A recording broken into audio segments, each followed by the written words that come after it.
काम गर्नु पर्यो, जिम्मेवारी हुनु पर्यो। स्कुलको डिसिप्लिन छ, स्कुलको पढाइ छ, त्यसलाई चाहिँ अझै अगाडि बढाएर जानुपर्छ। बाहिरकोले विद्यार्थीमाथिहरूको चाहिँ एकदमै ठुलो जिम्मेवारी।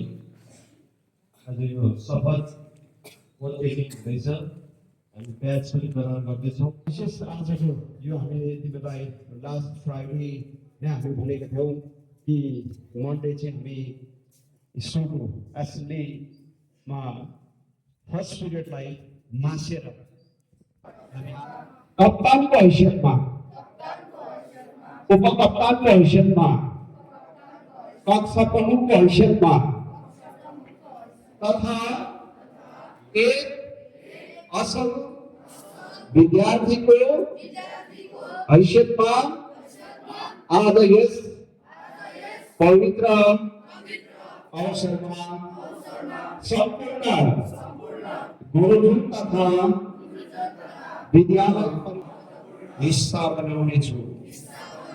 म विद्यालयको सम्पत्ति आफ्नो सम्पत्ति सरह मानि यसको संरक्षण र सदुपयोग गर्नेछु। मलाई सुम्पिएको प्रत्येक जिम्मेवारीलाई ईमानदारी, निष्ठा र समर्पणको साथ उत्कृष्ट ढङ्गले निर्वाह गर्ने प्रतिबद्धता व्यक्त गर्दछु।